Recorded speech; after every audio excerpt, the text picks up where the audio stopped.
Good evening, lords and ladies. DJ Craigie here with the Progeny Behind the Fang podcast, and joining me as always, my beautiful and amazing baby ghoul, Macy Ming Chow, Neapolitan Woo. Welcome. Good evening, my darling husband. It's always a pleasure to be by your side, and we love the community. Yes, we sure do. And that very special time of year has come. It's our Halloween special edition. So, it's fall, y'all. Well, they pay me to say that. We've officially crossed into vampire country on this dark Halloween night. I'm standing outside Bran Castle in Transylvania, and let me tell you, this place is dripping with gothic drama. The stone towers claw at the starless sky, mist clings to the hill, and every legend here has teeth that bite. Chomp, chomp. Big old fangs. I'm beside him. Where else would I be? Wrapped in my cloak, clutching garlic and skepticism. That's so me.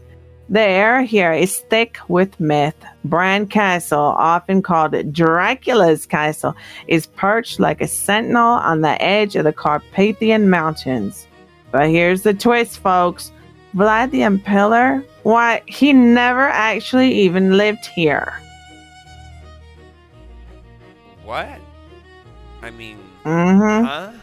So we flew halfway around the world, and we're both in freezing cold temperatures for a vampire castle that isn't even the real deal?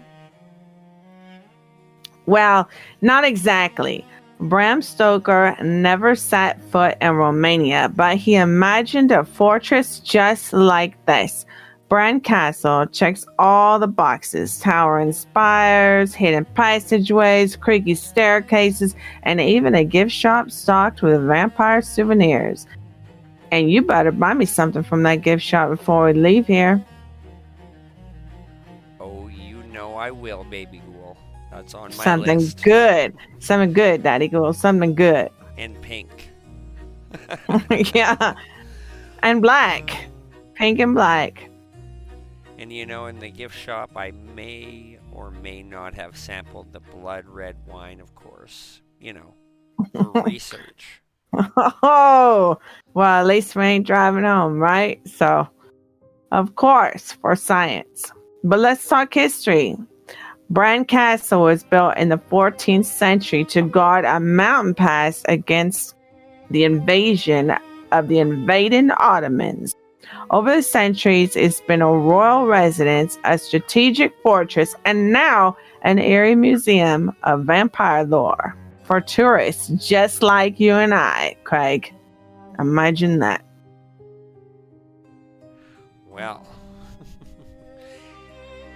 well, we're about to take you inside, through the widening halls, past the armor displays, and into shadowy corners where legends and history blur.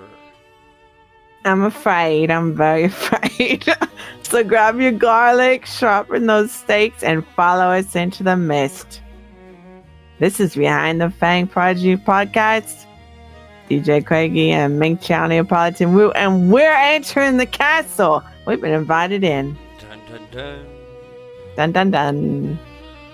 Well, let's go inside. I was gonna tell the guy that opened the door, thanks, Lurch, but I just kept my quiet. No, it was that hand. It was, that little hand that crawls around.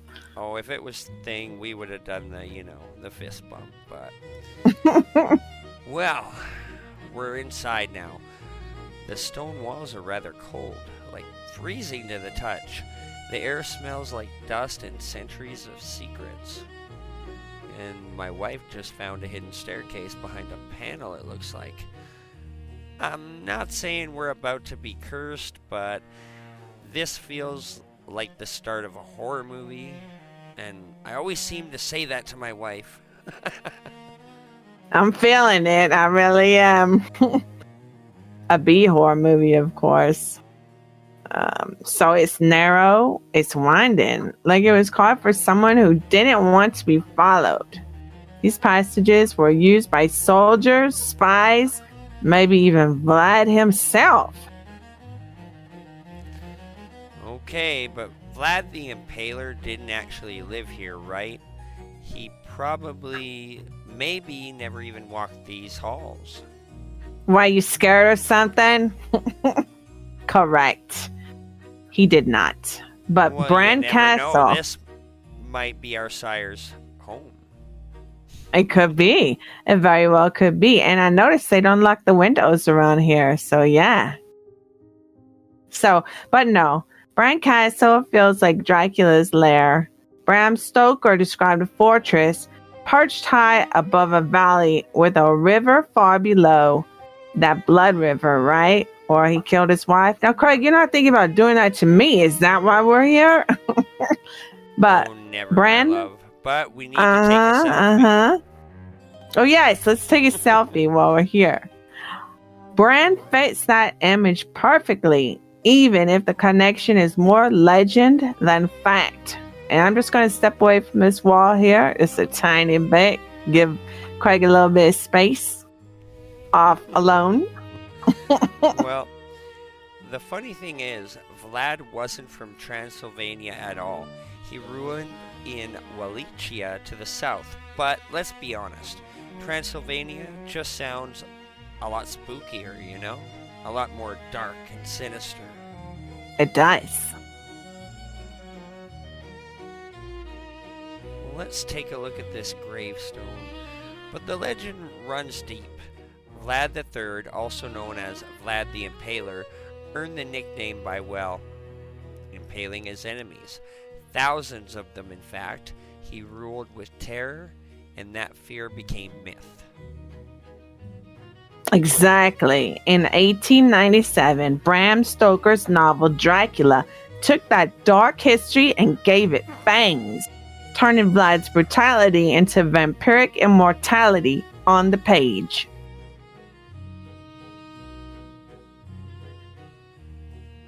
Which, you know, it totally explains the vampire merc in the gift shop.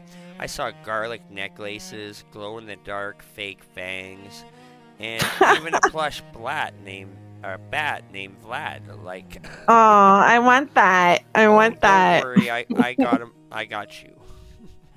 And I mean, they even had Bram Stoker's, the old cassettes for sale. Wow.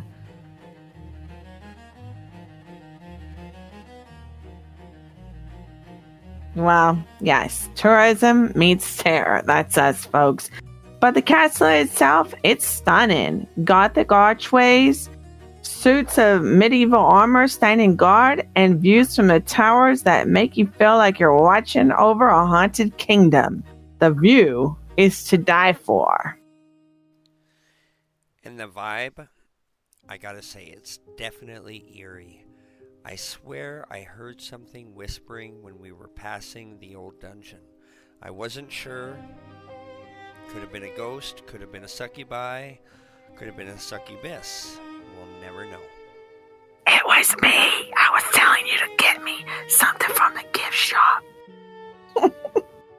Probably just a draft. It was probably just a draft, but I heard don't worry. I want that bat. Or it could have been the ghost of a tourist who didn't buy a garlic necklace or a bat for his wife. Dun, dun, dun, dun.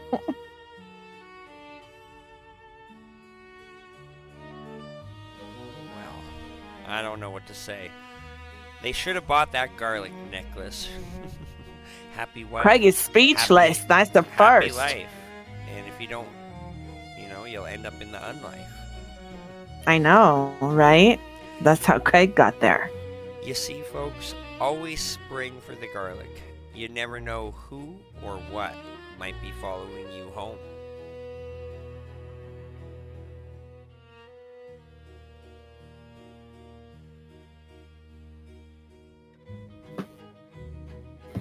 Alrighty, folks. Well, let's come on down here. Next up, folks, we're heading to Polarny Forest. the real stronghold of Vlad the Impaler. 1,480 steps straight up into the mountains. Pray for our knees, and dear listeners, my wife's gonna be mad at me the whole way. Actually, it's Panari Fortress. We'll take you to a forest another time.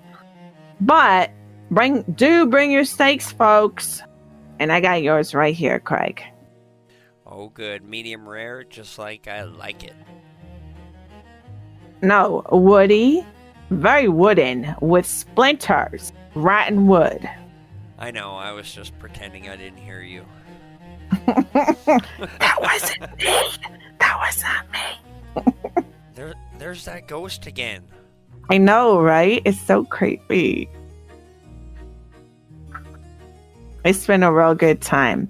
We can't wait to see you. We're going to get on that plane now and head to our next destination. Haunted destinations. That's us.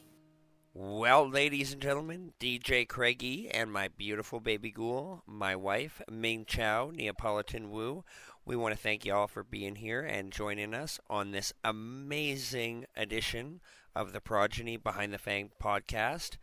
And we can't wait to see you next time. And happy Halloween, everybody. It's fall, y'all. Good night.